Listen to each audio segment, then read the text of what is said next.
Hey mamas, how are you? So welcome back to Pancakes and Pandemonium. If you're new here, I'm Sarah and I am a mom of 5. 3 of my kids are on the spectrum. So that's what I am coming to you about today.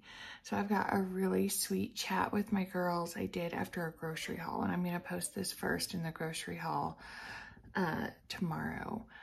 But I did an interview with my cute girls who are, if you're new here, they're not my kids on the spectrum. They're my neurotypical kids. So I'm trying to find a good angle. And my 3 boys are the kids on the spectrum. But I think their voices are important. They are part of this family. They are impacted every day. And they just have the best attitudes about it. As you'll hear, they're like, this is our life. We haven't known anything else. So this is our normal. And, you know, and they're just the sweetest sisters, and they just love their brothers so much, which just makes my mama heart sore. I'm going to try to find a different angle. Give me a minute and I'll be back. Okay. I think that's a little bit better. Okay, so I had to get out the tripod for this. So I did not film as much in April. I didn't put a lot of stuff up in Instagram in April as I thought I would. And a couple of things happened. First of all, the sun finally came out and we were just all in and outside. And as much as I love vlogging, you know, I really try to have those moments where we are just all in, right? And then, I mean, honestly, I would just get in my head. I would sit down to film and I would be like, no, cut, no, cut, no, cut. And I had some videos, I had a whole bunch of hauls in March where we were having sleepovers and stuff was going on, and it was so loud you couldn't even hear me. And then so that kind of trickled in, and I would start talking and start telling you guys like parts of my story, and then I'd be like, no, I can't say that. No, nobody wants to hear this. And I really got in my head and was second guessing my gifts and my story and what I had to share. And when I say second guessing my story, like not second guessing like my story and my experiences as if it happened, second guessing sharing it. I have always been really vocal, especially on Facebook and Instagram, about situations and when things come to me, and really when specific things have happened. Like, I don't make it my business to be like, here's this story all the time. But we've had some really poignant situations over the years, and unfortunately some of them have had to do with family, toxic family, or toxic behaviors. And I won't always be like, oh, this person, but I will say, this happened, or hey, like in one instance, I put up pictures of the house, you know, and it being clean, you know, things that I had been doing and working really hard, and said, you know, I'm getting a lot of grief about not keeping the house clean, and I feel like we're working our tail off. I film here, you know, and all things. This is when we were at my father-in-law's. Can someone tell me what I'm missing here? And I put up pictures of the living room, kitchen, the family room. I didn't put up pictures of our personal bedrooms, but the bathroom, you know, stuff like that. And the meltdowns were just intense. How dare you? How dare you call us out? We had a situation back in Texas, and I was like, here it is, folks. And I'll tell y'all that in another video because it is a long story.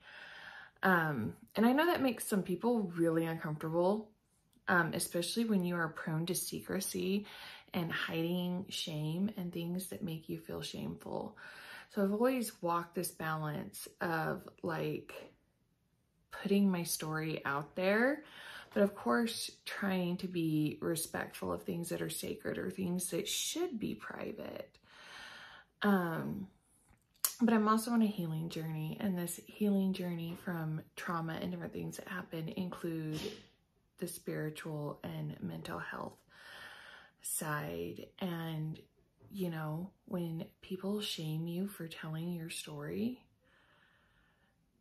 it gets in your head, and then you start wondering, am I overtelling? Am I oversaying? Nobody wants to hear this. And it really got in my head last month, kind of through March, the end of March to last month. It's, you know, really started playing in there. No, you can't say that. No, that's too much. No, nobody wants to hear that. Are you even really qualified to tell this story, Sarah? You know, and we're all susceptible to it to one degree or another, right? And the truth is, this is my story. It's their story too. And I try to respect the elements of it. They say, don't talk about that. Don't talk about that right now. But it's my story too. And it's my perspective. And I am an expert in my life, in my story, in my experiences. And you know what? So are you. You are an expert in your life and your story. And you have the right to tell it to whoever you choose to tell it to, whether it's a YouTube platform, whether it's just a circle of girlfriends. Shame thrives in secrecy. And where shame thrives, so does depression, so does anxiety, so does all of these things that pull us down. So, don't live in secrecy.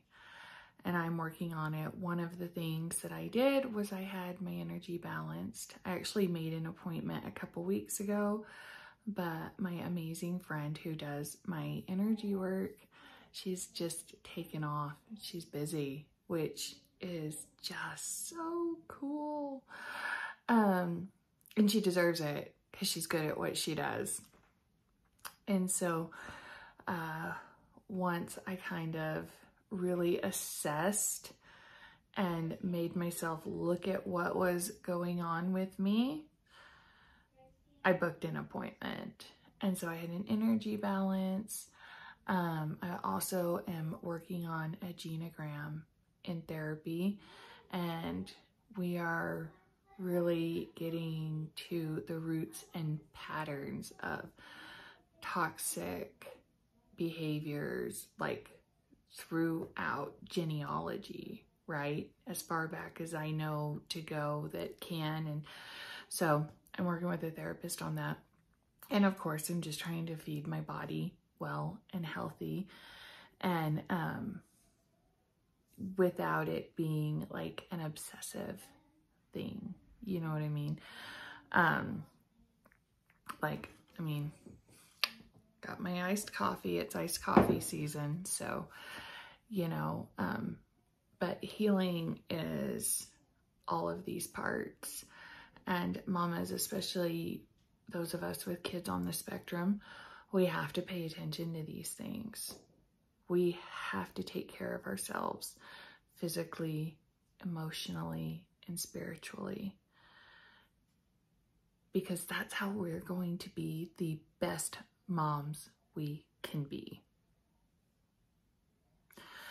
So we're going to continue May with the same stories we were going to tell in April. And I'm not going to be afraid. You guys are here because you love us and you started following us and you're interested in us. And so I'm just going to pick up where we left off. Autism Awareness Month. has come to an end. But you know what? My whole life is autism awareness. So we're going to keep telling our stories and give you this history and bring you these amazing kids and my sweet, amazing family. And yeah, it is summer. We're going to be talking about board boxes this month. We're just all the things and more stories, which I can't wait to share with you. It's been quite a journey. I'm a completely different mom now than I was when Ryan was born. It's been an evolution and it's been an amazing one. And these kids are so amazing. So I'm so grateful to you. I'm grateful you are here to share this with us. And I'm so grateful for your love and support throughout this journey. So let's jump in. We're going to talk to my cute girls. And like I said, we're going to talk all month. So all right, let's jump in. Don't forget to like this video and subscribe if you haven't yet. So I have my cute girls here. And so I thought we could talk to them about being sisters with 3 autistic brothers. Because especially in a big family, and even in a family where there's 2 kids or 3 kids, there's different sides, right? And different perspectives. So Gracie, you're the middle child, and you are 4 years younger than Alex. What is that like for you? It's pretty normal. Like we act like we're not that far apart in age. Like we're pretty close. Like I don't think the age difference has ever really affected that. Yeah, it's been pretty normal, really. There's not been, I don't think the age gap has ever been a big issue when it comes to... I don't even think you realized they were that much older than you until just a couple years ago. Yeah, like I was like, oh wait, when I turned 14, I think, I was like, wait, that's actually well, because Ryan was graduating from high school, and it was like, wait a minute. It's a big difference. I was like, that's a lot. You all right over there? Yeah, I'm just stretching. What about you? What's it like being the baby? Nice. Nice.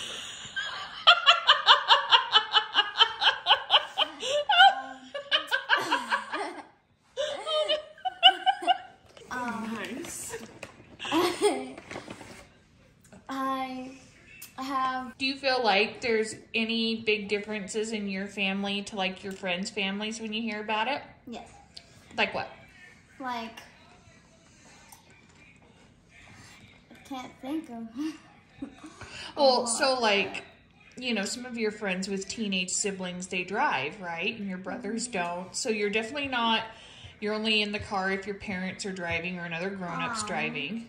And another difference is some of my friends' brothers, I'll put chewing in the background. have already moved up to college. Right. And your brothers are going to be around a little bit longer. Yeah. Is it a bad thing? No. How do you feel about it? I'm not angry or sad. Okay. Now, do you feel like you have to like tiptoe or baby step around your brothers, or are they just annoying brothers? Choose your words wisely. Kind of both. How do you feel like you have to tiptoe around them? Or do you have to tiptoe, or do you just have to make sure you're being clear? Like, you can't always be sarcastic with them, right? I have to make sure that I'm clear, and I have to, like, make sure I'm not... I have to, like, explain something if they don't get it and But stuff. they're pretty sharp. They get a lot. They're, like, a lot of people, a common misconception is that autism, like, it takes a tank on your intelligence, which is not at all true. Like, Alex is one of the smartest people I know. And he's sharp. The funny thing with Alex is, like, he understands sarcasm, but it processes differently than we process. It's so you'll awesome. say something sarcastic and he'll stop and look at you and go, "That's sarcasm, isn't it?" Like in such a it's almost like a Sheldon way. Like because like the way his voice is, it's so perfect. Yeah, Like it's like his voice was given for this purpose. Yeah, he'll kind of point and be like, "Sarcasm, isn't it?" Or he'll be like, "I know you're being sarcastic right now." You know, he'll like vocalize it. He understands.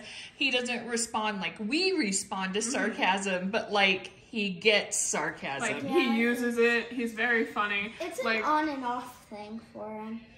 Like it takes him a minute to like process, but it doesn't take a long time. He'll be like, "That was sarcasm," and you'll be like.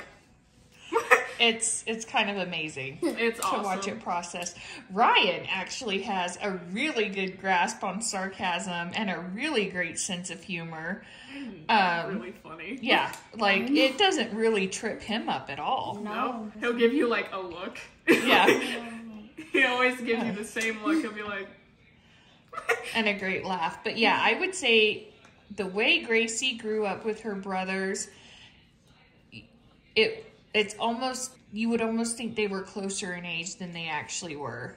You would think me and Alex were twins the way we sometimes act. Yeah. Like sometimes it may like people will be like oh, I wish I had a twin, and I'll be like, I basically do. And I would really say it's only this last year that Emily has especially started to notice there's differences. But you don't treat your brothers different, do you?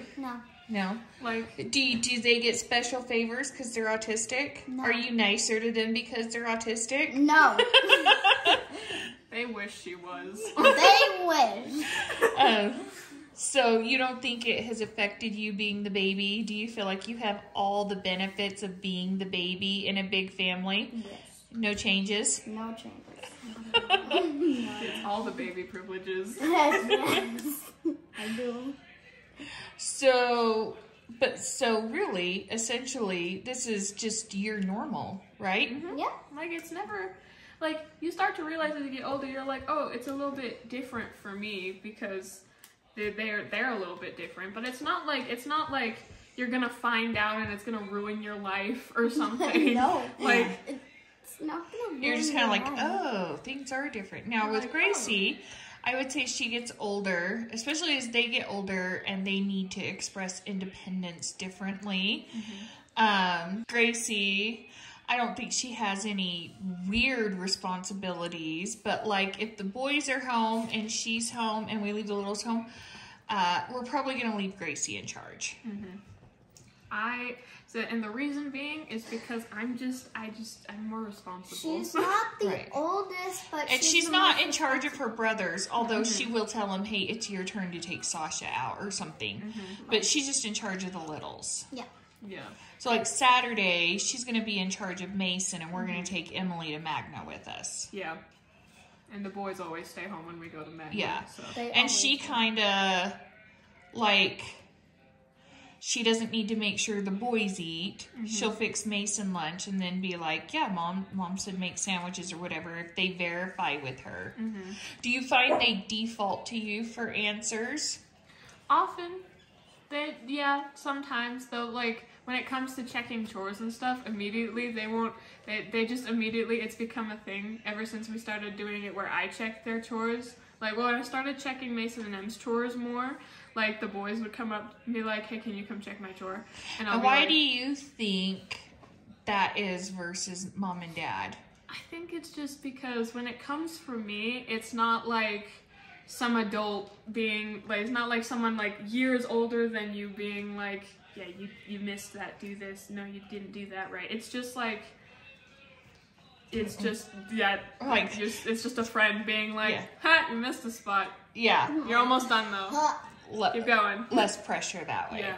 It's less intimidating, maybe, I guess. And I mean, we check their jobs, but they like to run it by Gracie. It's easier, I think, to hear from Gracie, you missed a spot, where from mom and dad, it's like badgering, which in that way, they're very typical teenagers. Yeah. Yeah. I broke my thing. Oh no. It's okay. I'll fix him. Cheryl! So, what do you think the benefits of being the two girls are in the family? The benefits of being the two girls in the family are pretty nice. I like the benefits. Well, what are they? What are said benefits?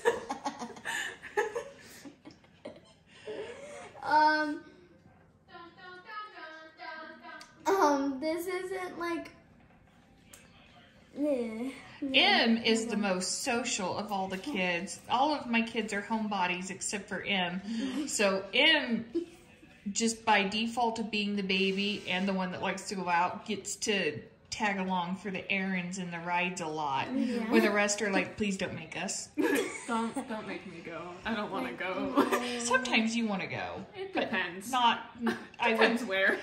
Unless Not you're in 80% of Hamilton. the time. Like, if we're going to Starbucks and Target, I'll be like, I'm coming, I'm bringing my own money. And, like, if we're going up to Magna, I'll be like, sure, I'll come. And then there's, like, just normal errands that I'll be like, I don't want to go. And they'll be like, are you sure? And I'll be like, yeah. And they're like, you can come.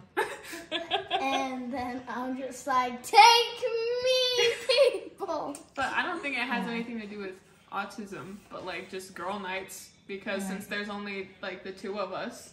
Do you think we balance the 5 of you and your wants, your needs? Yes. And and one-on-one time is needed and stuff well? Yeah, like, for me, my one-on-one time is, like, I'll be like, hey, can we have a Hamilton night?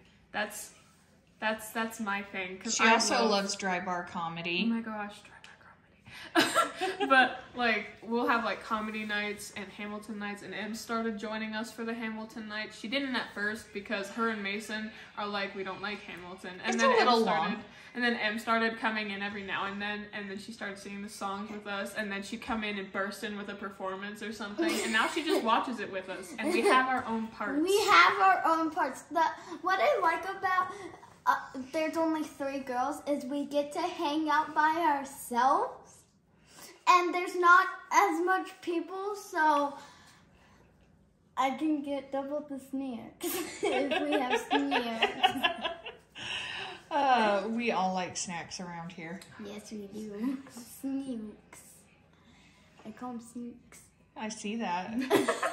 But, like, one-on-one time wise, like, we all do our own, like, we all, like, it's been a pretty good, like, it's impressive when you think about it, but they, like, because, like, there's 5 of us, all, like, different age ranges, so, like, Ryan and Alex 2 years apart, Mason and 2 years apart, and then, like, me and Alex 4 years apart, and all of that, and, like, so then, What's interesting, there's 4 years between her and Alex, and 4 years between her and Mason. Yeah. She's literally the middle child. Literally. Yeah.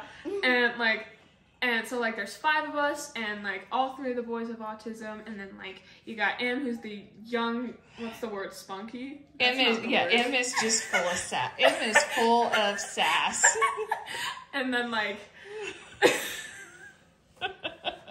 but, like, so, like, and then, like, there's little, like, Mason is always playing Minecraft with Dad, because he loves Minecraft, and Dad likes Minecraft, and they like playing together, and, like, you okay? And then, like, there's Hamilton nights with me and Mom, and then, like, with Dad, I watch shows, like, me and him will have a set show we watch together for one-on-one time. Keep going. For me and Gracie, we started a few days ago. Was it weeks or days? I don't remember. Weeks, probably. It's probably weeks, but we planned a few weeks ago a show. It's called The Last Kids on Earth that me and Gracie only are gonna watch together for one time. Like, so we were, like, scrolling through Netflix trying to find something to watch. And they all bond and make time for each other, even as in groups, or they pair off and have different interests with each other. Nobody is really ever left out, which makes me super proud of all of them. Like, each of us, like, it's just kind of become, it's like an overtime kind of thing where, like, each of us have something that we do with the other. Like, me and Alex will sit there and talk about certain, like, just certain things that we're both very interested in, because me and him both get super, like, into things, and it's always the same thing. So, like, yeah, they tend to fall into the same fandoms twins. around the same time. And, like, excuse you. I let him do my hair sometimes. Sometimes. Everybody likes Minecraft, so everybody seems to fall into Minecraft with Mason. Like, it's just, video games are his love language. He'll be like, "Want to play a game with me?" That's his way of being like, "I want to spend time with you." And more often than not, we're like, "Oh yeah," unless I'm like, "Oh, I have to do laundry," or "Oh, I have to finish my chore," "Oh, I have to walk the dog," or something. But like, more often than not, it's like, we'll be like, "Oh yeah," and so like, then she likes to play with my hair when it's brushed. Oh, excuse you, ma'am. Excuse you. Excuse you. Excuse you. We forgot a child. We forgot a child. And then everybody is really good about appealing to Ryan. Ryan will go on field trips and send us pictures, and everybody responds, and everybody makes sure that they check in with Ryan and Common Writer and show an interest, because he's been kind of hyper fixated on that show for a few years, and and everybody's really good about being like, "Oh, okay, tell me about it." They're all just really great, you guys. Like, and I feel like, especially since he's the oldest and he is 20, it's like, it's important to get in those kinds of things with someone in, like, because he's reaching the years where he's considered an adult, and like eventually he's gonna, like, if he feels like it, he's gonna want to move out if he feels like it, and then there's like, but like, as he's getting older, like, we're getting older. Oh my gosh, you broke it more. What was that? It was my hair. Oh. Sasha, we're filming. Hey, excuse me, ma'am. Excuse me, ma'am. Hey, excuse me. Hello. We're doing something here. Do you mind? Hello? Guys, I know that what she's chewing on looks like a giant diaper, but it's not. It was once like a pot of gold type situation.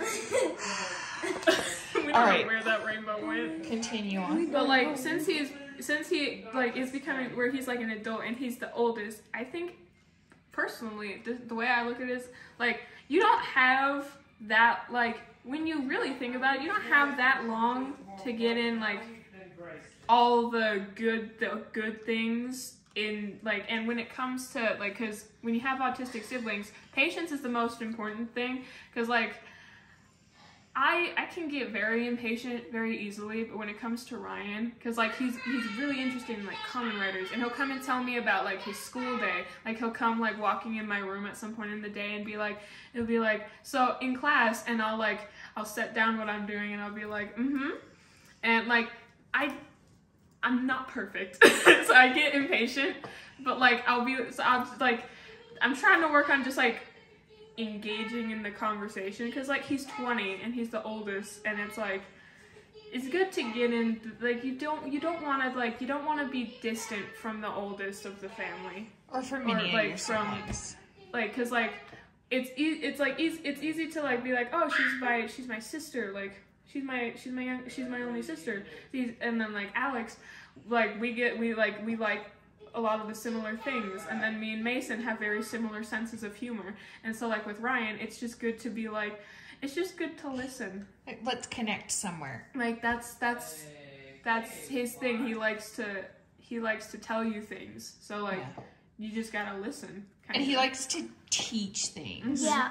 He loves teaching me how to cook things. He loves showing me recipes and stuff. Ryan really likes, whenever like he comes home, he really likes to bring me stuff, or he tells me about something. He really does. He brings her a lot of really cool gifts. He does. And if he doesn't bring me something, he talks to me about, he tells me stuff. He comes into my room and starts talking about whatever he's talking about. Like, he probably heard about the museum he went to today. Yeah, and so like, I do the same thing with Gracie. I put my whatever I'm doing down and I listen. Like, it's just like with Ryan, I think the best way with Ryan personally is just engaging. Like, just making sure that you're like, you don't have anything else going on, because that's how. Making sure he feels connected to everybody. Exactly. Because like, he's the oldest, and it's like, when you're 20 and the rest of your siblings are like 15 and 8, it's like, it's a little, it's like he tells us these things, and so like if you have a Switch controller in your hand or you're playing with somebody else, just like stopping to listen, that's like, you can tell he likes to tell you, like, it. yeah, He that's does. the word. You guys are the best. All right. They're the cutest girls. They're so sweet.